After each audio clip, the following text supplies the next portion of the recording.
जय हिंद दोस्तों। आज हम बात करने वाले हैं लैंगिक जनन के बारे में। लैंगिक जनन वो भी पेड़ पौधे में, पुष्पीय पौधों में लैंगिक जनन के बारे में आज हम जानकारी प्राप्त करने वाले हैं। के दो विपरीत लिंग निषेचन करते हैं तो उसी क्रिया को जनन कहते हैं और इसमें दो जनक की आवश्यकता होती है।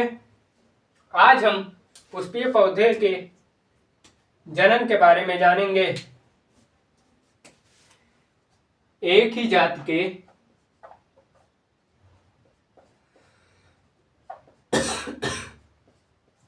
दो विपरीत लिंग वाले पेड़ पौधे, यहाँ पे पेड़ पौधे इसलिए हमने लिखा क्योंकि इसमें पुष्पीय पौधों के बारे में, पुष्पीय पौधों में जो लैंगिक जनन होता है उसके बारे में पढ़ने वाले हैं।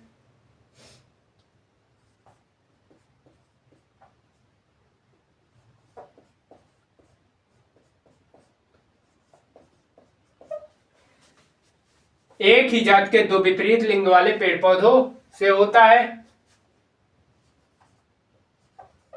इसमें अर्धसूत्री विभाजन होता है।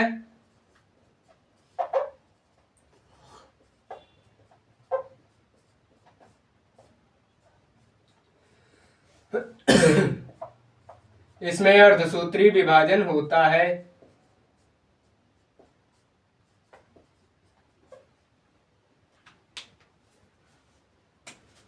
टू एक्स गुणसूत्र है तो यह दो भागों में बटेगा, एक्स एक्स, और वहीं 2x इधर मेल फीमेल एक्स एक्स ये मिलेंगे। इसी तरीके से इसका फिर दोबारा या 2x बन जाएगा।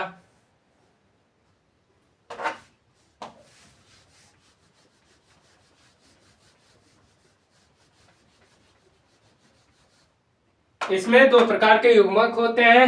नर युग्मक 2x x x,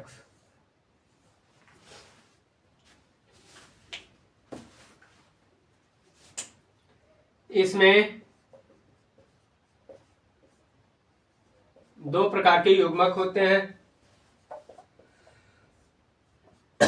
इसमें दो प्रकार के युग्मक होते हैं।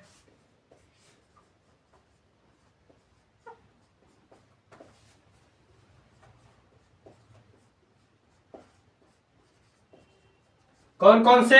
नर युग्मक,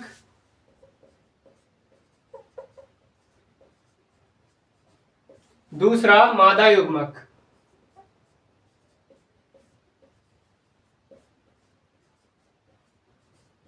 नर युग्मक को हम पुंकेसर कहते हैं,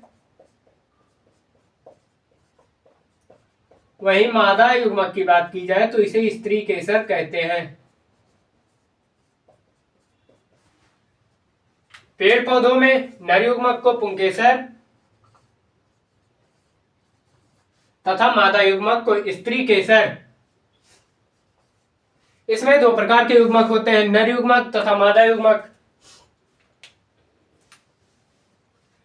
पुष्पीय पौधे दो प्रकार के होते हैं। पुष्पीय पौधे जो होता है वह दो प्रकार का होता है, आवृत बीजी और अनावृत बीजी। आवृत और अनावृत बीजी पौधों के बारे में हम आगे बात करेंगे।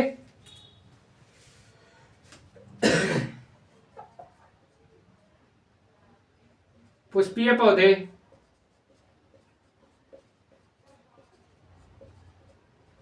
दो प्रकार के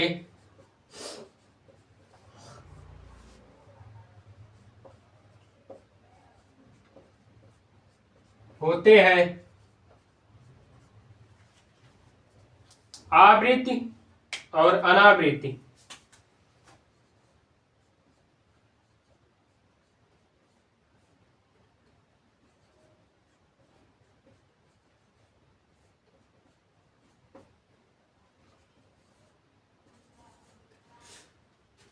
पुष्प जिस पर टिका होता है, फूल जिस पर टिका होता है, उस संरचना को पुष्पासन कहते हैं। पुष्प जिस पर टिका रहता है उस संरचना को क्या कहते हैं? पुष्पासन।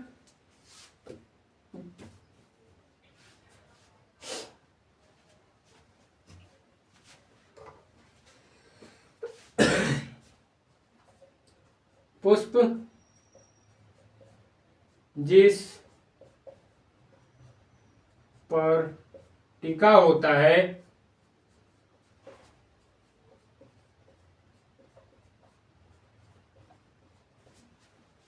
उसे पुष्पासन कहते हैं।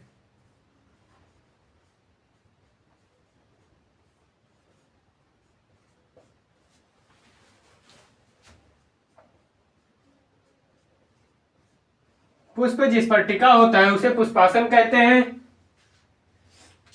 पुष्प के 4 भाग होते हैं, बाह्य दलपुंज, दलपुंज, पुमंग और जायांग।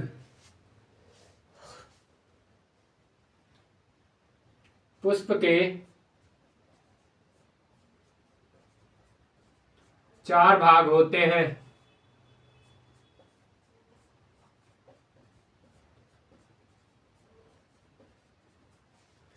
पुष्प के कितने भाग होते हैं? 4 भाग।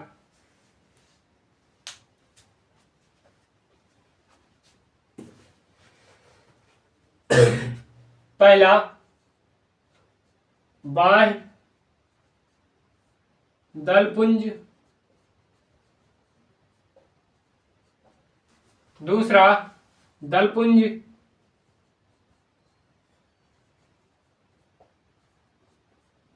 तीसरा पुमंग जिसे पुंकेसर भी कहते हैं,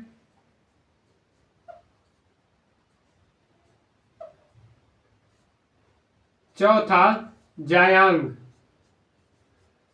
जिसे स्त्रीकेसर भी कहते हैं। जायांग या स्त्रीकेसर। यूपी बोर्ड एग्जाम का टाइम टेबल आ चुका है। बायोलॉजी से जो मोस्ट इंपॉर्टेंट क्वेश्चन होंगे उसे हम बता देंगे। पुष्प के 4 भाग होते हैं, बाह्य दलपुंज, दलपुंज, पुंकेसर, स्त्रीकेसर, पुमंग और जायांग। तो आगे अब इनके भागों के बारे में बात करते हैं। बाह्य दलपुंज जो होता है या पुष्प के सबसे बाहरी भाग होता है। फिर वही दलपुंज की बात की जाए, उसके अंदर वाला भाग जो होता है दलपुंज होता है। दलपुंज रंगीन कलर का होता है। वहीं बाह्य दलपुंज की बात की जाए या हरे रंग का होता है, जो कि उस फूल में जो पुंकेसर और स्त्रीकेसर होते हैं उसे सुरक्षा प्रदान करता है, और वहीं हरे रंग होने के कारण या भोजन को भी प्रदान करता है, भोजन भी प्रदान करता है। दलपुंज की बात की जाए या रंगीन होता है, इसको देखकर कीड़े अट्रैक्ट होते हैं। वहीं पुमंग की बात की जाए, पुंकेसर या मेल गैमेट्स इसमें होता है, और वहीं स्त्रीकेसर की बात की जाए इसमें फीमेल गैमेट्स होता है। तो चलिए आगे इसके पहले पॉइंट के बारे में जानते हैं। बाह्य दलपुंज।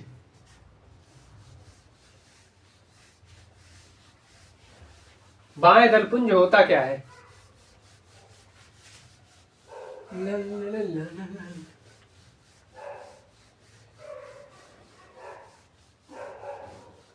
मानव के शरीर की कोशिकाओं में गुणसूत्रों की संख्या कितनी होती है? कमेंट में बताइए।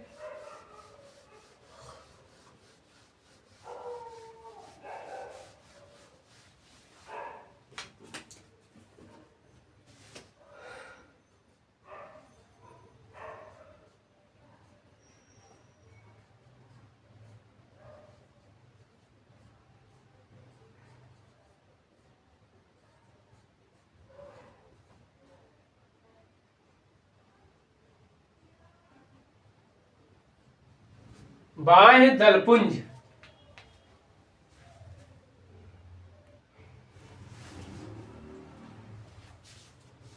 बाह्य दलपुंज पुष्पासन के सबसे करीब एवं पुष्प का सबसे बाहरी भाग होता है या हरे रंग का होता है?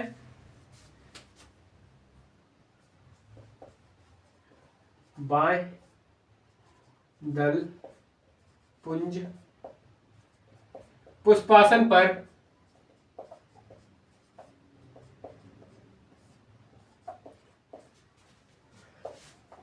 सबसे बाहरी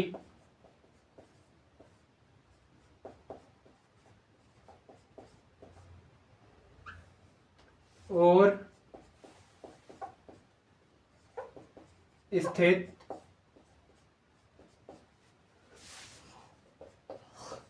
होता है। बाएं दलपुंज पुष्पासन के सबसे बाहरी ओर स्थित होता है। यह हरे रंग का होता है।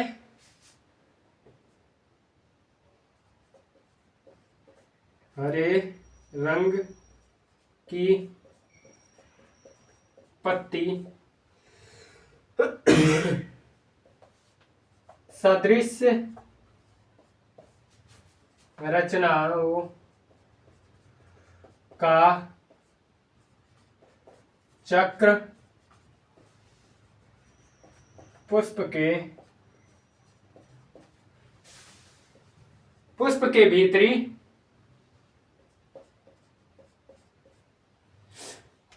भीतरी भागों की रक्षा करता है।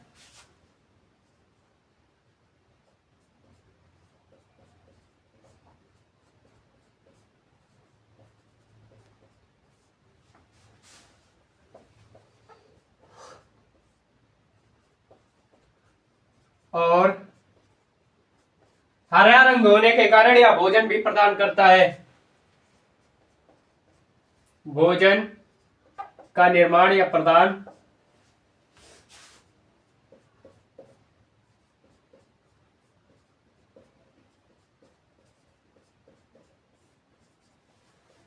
बाएं दलपुंज पुष्पासन की सबसे बाहरी ओर स्थित होता है। हरे रंग की पत्ती सदृश रचनाओं का चक्र के भीतरी भागों की रक्षा करता है और भोजन का निर्माण करता है। भीतरी चक्र के अंदर देखा जाए तो ऐसे दलपुंज, पुमंग, जायांग आता है।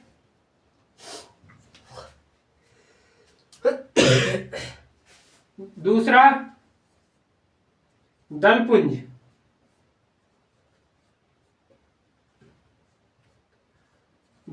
रंगीन होता है या दूसरा घेरा होता है। दलपुंज पुष्प का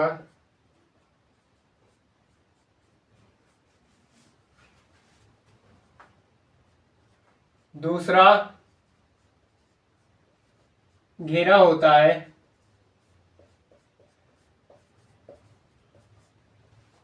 जो प्रायः रंगीन होता है।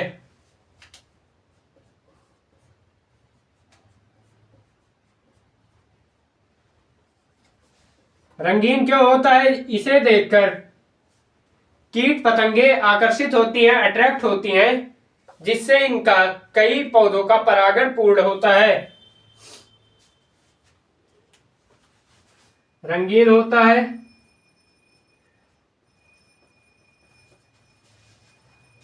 जो कि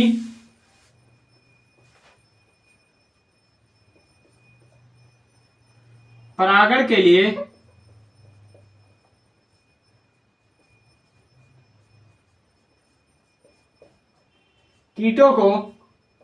कीट पतंगों को आकर्षित करते हैं।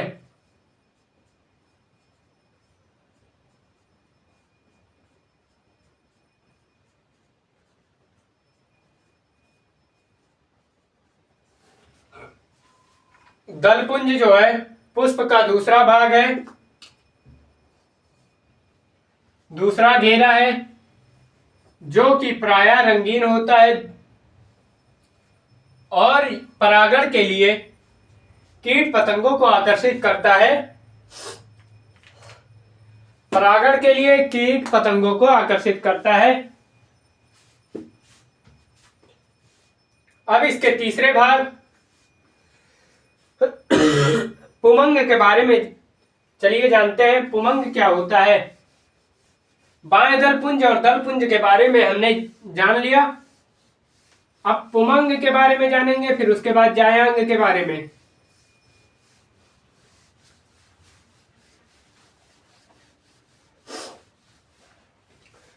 पुमंग, जिसे कि पुंकेसर भी कहा जाता है,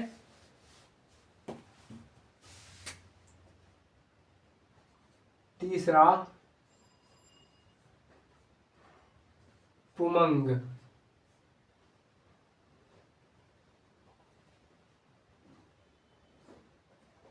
या फिर पुंकेसर।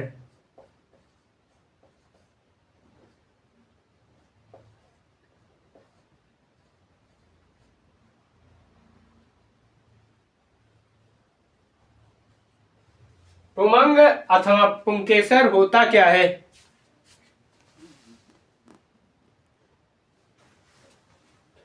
आप सब ये बताइए, योज क्या होता है? अभी आगे इस वीडियो में योज के बारे में हम बताएंगे, योज होता क्या है। पुमंग यह पुष्प का नर जनन अंग है। यह पुष्प का नर जनन अंग है।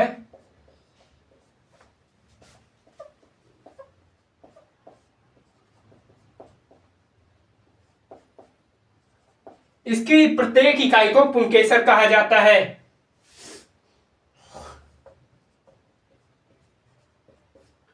इसकी प्रत्येक इकाई को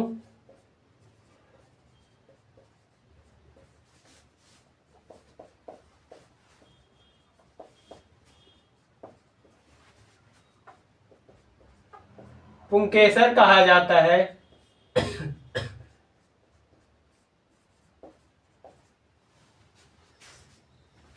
इसका डायग्राम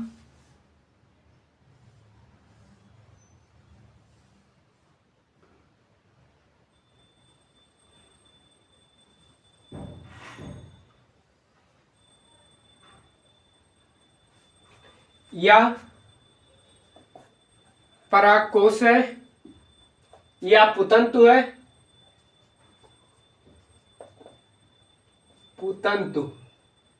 पुतंतु को, परागकोश को पुतंतु से जोड़ने वाले नली को हम योज कहते हैं। परागकोश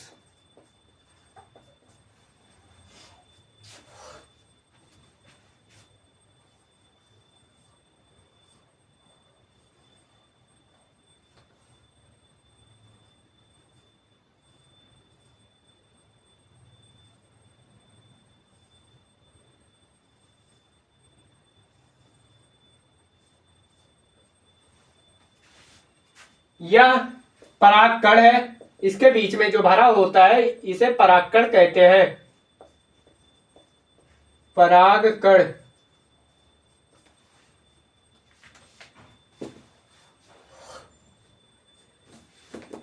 हमने पुमंग का डायग्राम बना लिया।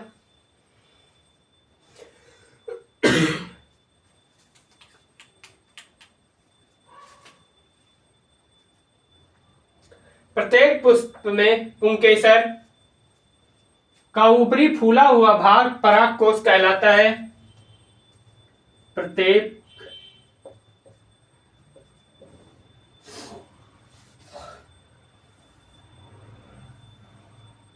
पुष्प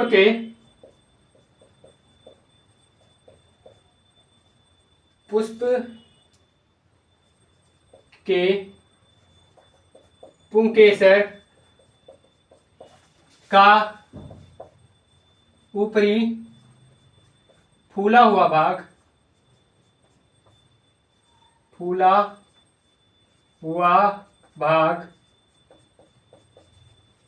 परागकोश कहलाता है, तथा निचला वाला भाग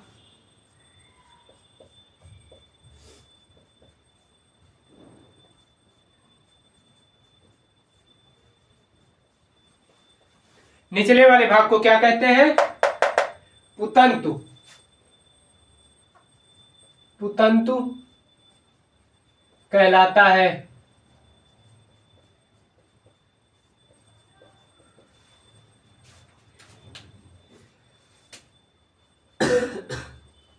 यह पुष्प का नर जनन अंग है। इसकी प्रत्येक इकाई को पुंकेसर कहा जाता है। प्रत्येक पुष्प के पुंकेसर का ऊपरी फूला हुआ भाग परागकोश तथा निचला वाला भाग पुतंतु कहलाता है। परागकोश से पुतंतु को जोड़ने वाली नली को योज कहा जाता है। परागकोश को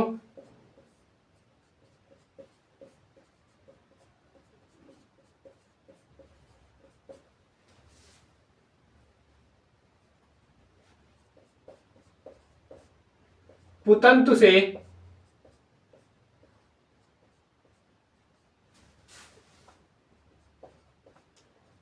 जोड़ने वाली नली को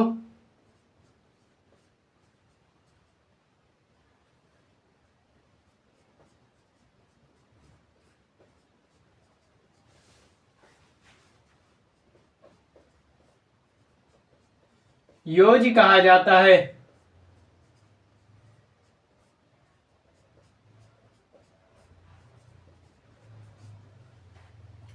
परागकोश को पुतंतु से जोड़ने वाली नली को योज कहा जाता है। यह जो नली है या परागकोश को पुतंतु से जोड़ता है, इस नली को योज कहा जाता है।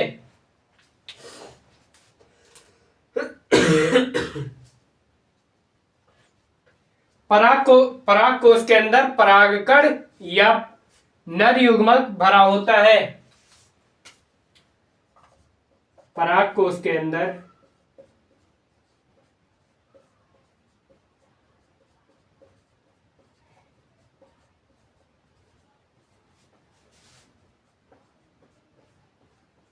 पराग कण या अथवा नर युग्मक होता है।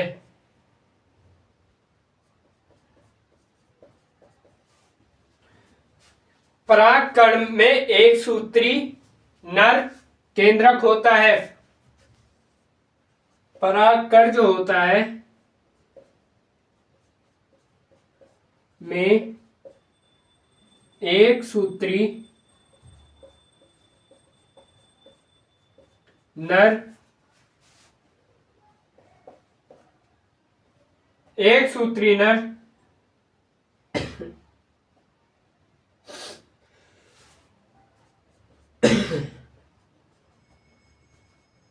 केंद्रक होता है।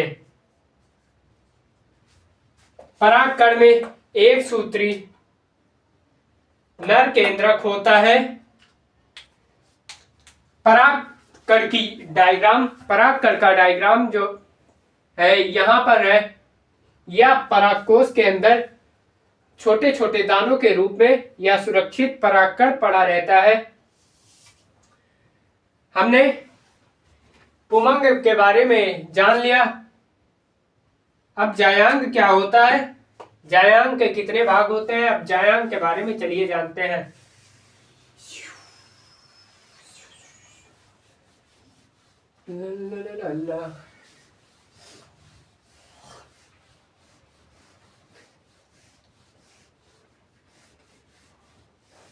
यूपी बोर्ड एग्जाम आ गया।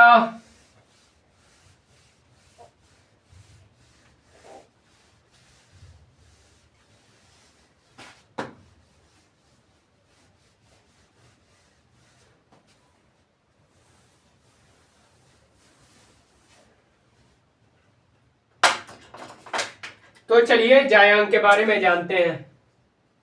चौथा पॉइंट जो हमारा है जायांग के बारे में है, जिसे स्त्री केसर भी कहा जाता है। स्त्री केसर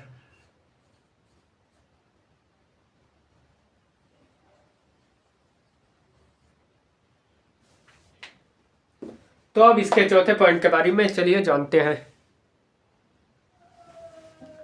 तो चलिए व्यायाम के बारे में जानते हैं। या पुष्प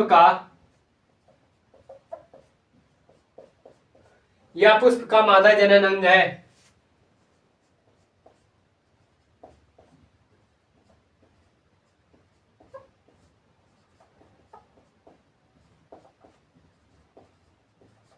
इसकी इकाई को अंडक कहते हैं।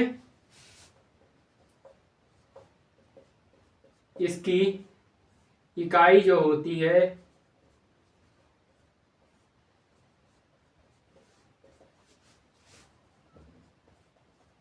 अंडक कहते हैं।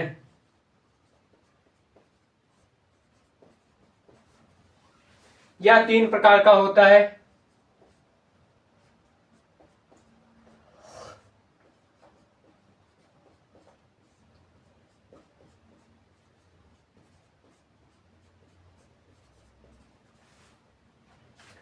यह 3 प्रकार का होता है।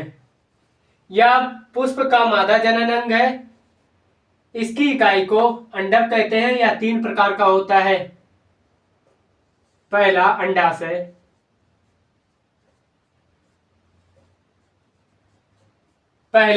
अंडाशय, दूसरा वर्तिका,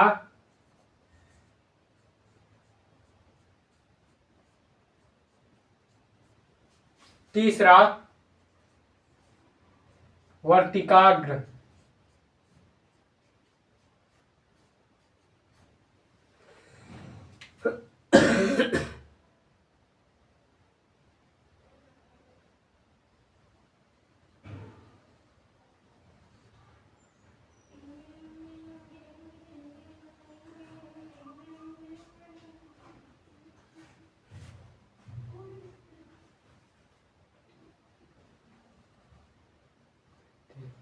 उड़ते पतंगों में होली वाले रंगों में। यह पुंकेसर पूरा, यहाँ ऊपर स्त्री केसर पाया जाता है।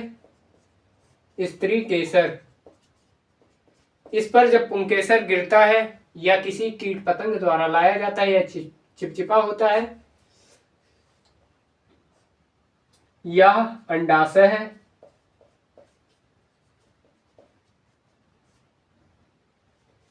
इसे वृत्त कहते हैं। वृंत। तो अब चलिए इसके पहले भाग अंडाशय के बारे में जानते हैं। और यह अंडाशय और स्त्री केसर के बीच में यह जो नली पाई जाती है इसे वर्तिका कहते हैं। वृत्तिका कहते हैं।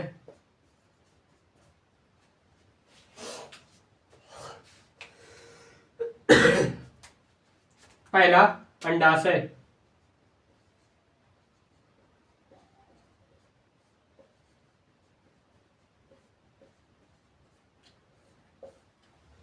यह पुष्पासन से लगा चौड़ा एवं फूला हुआ भाग होता है। यह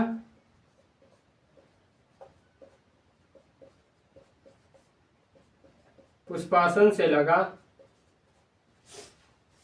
लंबा चौड़ा व फूला हुआ भाग होता है।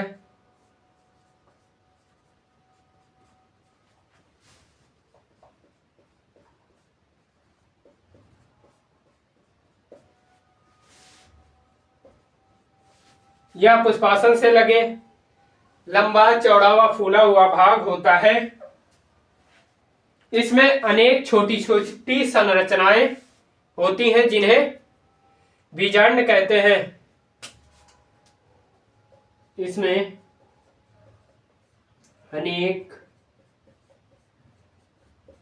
छोटी छोटी संरचनाएं होती हैं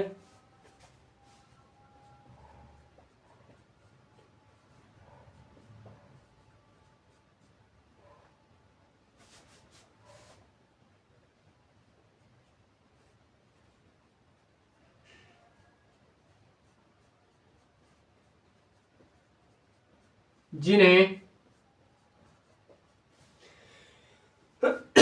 बीजांड कहा जाता है।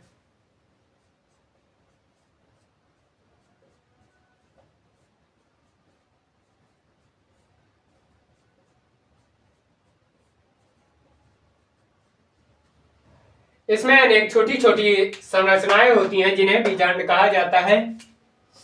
यह पुष्पासन से लंबा चौड़ा, पुष्पासन से लगा लंबा चौड़ा हुआ फूला हुआ भाग होता है। पुष्पासन से लगा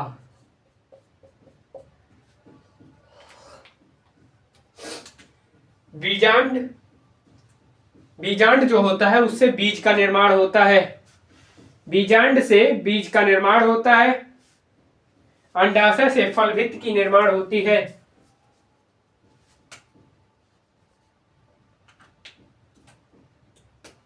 बीजांड से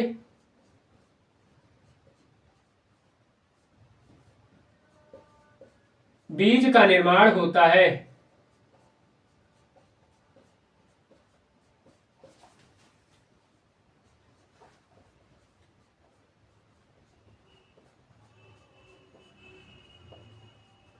वहीं अंडाशय से बात की जाए तो अंडाशय से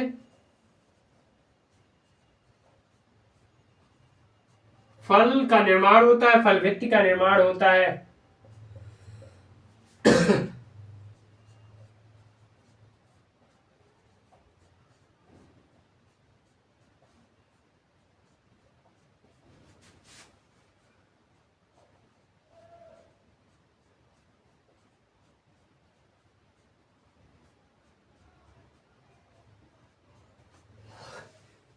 इन दोनों को मिलाकर एक फल का निर्माण होता है। इन दोनों के मिलने से एक फल का निर्माण होता है। अंडाशय या पुष्प से लगा लंबा चौड़ा हुआ फूला हुआ भाग होता है। इसमें अनेक छोटी छोटी संरचनाएं होती हैं जिन्हें बीजांड कहा जाता है। बीजांड से बीज का निर्माण होता है। वहीं अंडाशय से बात की जाए, अंडाशय से फल भित्ति का निर्माण होता है। ये इन दोनों को मिलाकर एक फल का निर्माण होता है। अब चलिए दूसरे भाग के बारे में जानते हैं जिसे वर्तिकाग्र कहा जाता है।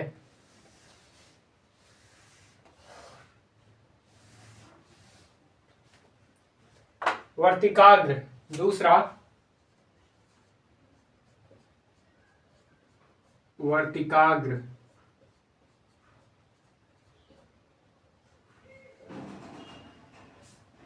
वर्तिकाग्र क्या होता है?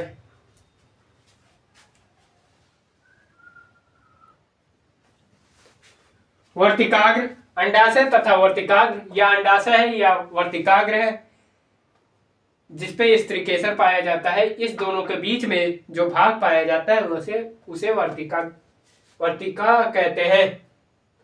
अंडाशय तथा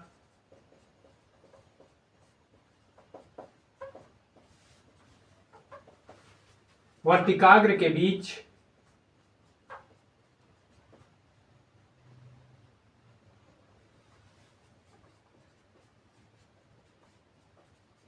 वाला भाग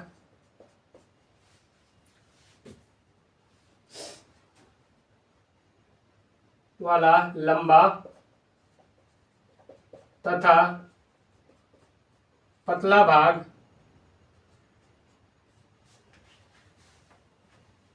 बीच लंबा तथा पतला भाग वर्तिका कहलाता है। वर्तिका क्या होता है? अंडाशय तथा वर्तिकाग्र, अंडाशय तथा वर्तिकाग्र के बीच लंबा तथा पतला भाग वर्तिका कहलाता है।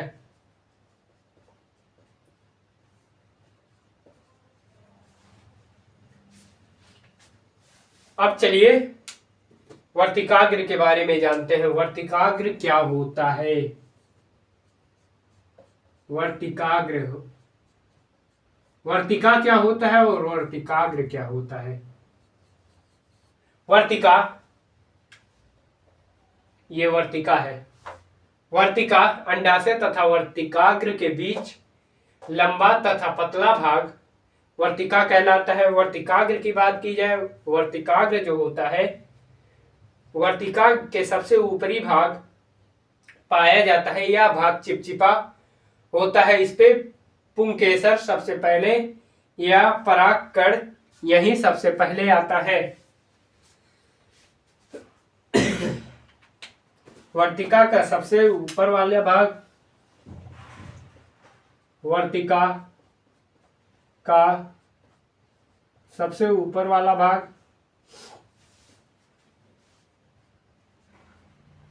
ऊपरी भाग तथा यह भाग चिपचिपा होता है। चिपचिपा इसलिए होता है जिससे परागकण इस पे आए और वह दोबारा वायु के माध्यम से उड़े ना। चिपचिपा तथा यह भाग चिपचिपा होता है।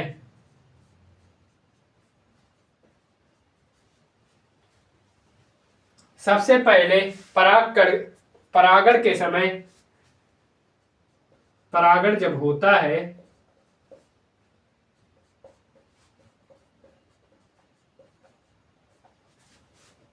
सबसे पहले परागकण जो होता है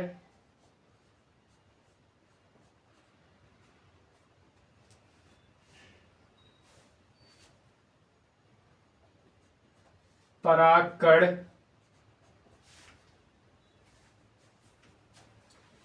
वर्तिकाग्र पर ही आता है। वर्तिकाग्र पर आता है।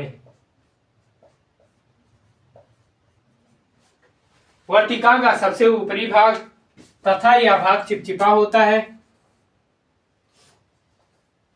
परागकण के समय सबसे पहले परागकण वर्तिकाग्र पर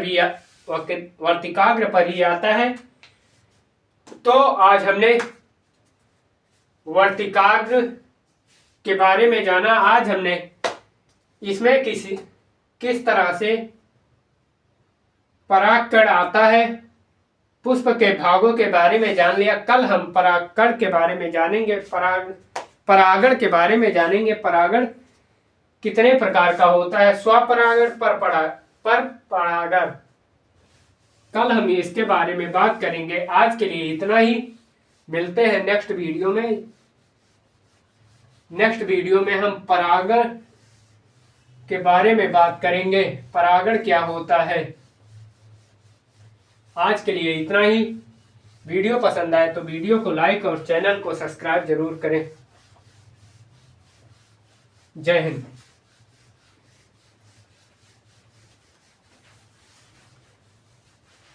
यह नोट्स यूपी बोर्ड के लिए बहुत लाभदायक है।